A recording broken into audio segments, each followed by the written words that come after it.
नमस्ते beautiful people, कैसे हैं आज आप सब लोग। दिवाली की ढेर सारी शुभकामनाएं आप सभी को। आपके जीवन में हमेशा हंसी खुशी और प्रॉस्पेरिटी रहे। लक्ष्मी जी की कृपा हमेशा बनी रहे। गणेश जी आपके सारे समस्याओं को दूर करते रहे और सरस्वती जी हमें हमेशा ध्यान देती रहे कि क्या सही है और क्या गलत है। आज हम बात करना चाहते हैं एक सिंबोलिज्म में। क्या है ये दिवाली?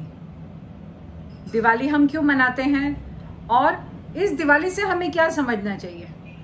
क्या दिवाली सिर्फ 4 दिनों की है या 6 दिनों की है कि चलो हमने धनतेरस से भाई दूज तक दिवाली मना ली और फिर बस खत्म?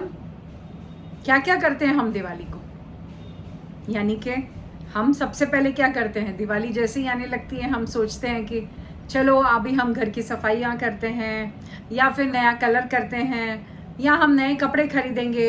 उसके लिए हम पूरे घर की सफाई करते हैं, कचरा फेंकते हैं, यानी कि क्लटर फेंकते हैं अपने घर का। बहुत सारी पुरानी चीज़ें फेंकते हैं जिसकी वजह से हमारे घर में नई चीज़ें आएँ। इससे हमें क्या समझ में आता है, क्यों हम दिवाली के दिन ही ये सब कुछ करते हैं कि हमको सब कुछ नया चाहिए, हम जीवन की एक नई शुरुआत कर रहे हैं। क्या आप इस बात को समझते हैं कि हम इस दिवाली में ये सिंबोलिज्म कर रहे हैं कि हम जीवन की एक नई शुरुआत करते हैं? यानी क्या हम खाली ये घर का क्लटर फेंक दें, यानी कि घर में जो पुरानी चीज़ें हैं बस वही फेंक के खुश हो जाएं? क्या लगता है आपको? मैं आपसे ये बात करना चाहती हूँ, आपके कमेंट्स में भी मुझे बताइएगा कि आप सबको क्या लगता है कि आपको एक्चुअली में दिवाली कैसे मनानी चाहिए, यानी कि एक मोटिवेशनल दिवाली क्या होती है। सबसे पहले मैं इसमें एक बहुत ही इजी एग्जांपल दूंगी आपको।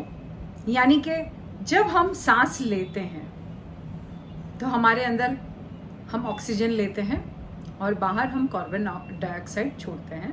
यानी कि हम सांस अंदर लेते हैं और फिर सांस बाहर करते हैं, फिर से एक नई सांस लेने के लिए। यानी कि जब तक हम वो दूसरी एक गंदी हवा जो है वो हम बाहर नहीं निकालेंगे तब तक हमारी नई सांस हमारे अंदर नहीं जाती है।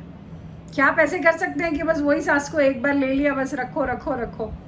तो इसी एकदम इजी एग्जांपल से मैं आपको ये समझाना चाहती हूँ कि देखो, जैसे कि हमारा ये इतना सारा गुस्सा हमारे अंदर भरा हुआ है, हम लोगों से तंग आ चुके हैं, हमारा उससे झगड़ा हो गया था, उसने 6 महीने पहले क्या 10 साल पहले मुझे ऐसे कहा था, यानी कि मेरी ज़िंदगी में तो ये हो गया इसीलिए मैं कुछ कर ही नहीं सकता हूँ, अभी आगे की मेरी पूरी ज़िंदगी बर्बाद हो गई। इसीलिए उसने ये जो कहा था इतना बड़ा झूठ था, इसीलिए मैं आज तक गुस्सा हूँ उससे, मैं बात नहीं करूँगा या नहीं करूँगी। यानी कि हम कितने सालों का गुस्सा या फिर एक रिजेक्शन बोलिए, किसी का प्यार छूट गया, किसी का घर तकलीफ में आ गया या किसी को कोई बीमारी हो गई या कितनी सारी चीज़ें हैं।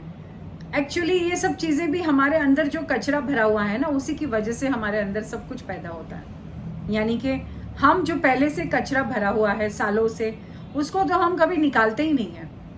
अगर कोई आपको पूछे कि कल परसों क्या खाया था, पिछले महीने क्या खाया था, इस दिन पे इस घंटे में, तो शायद हमें याद नहीं होगा।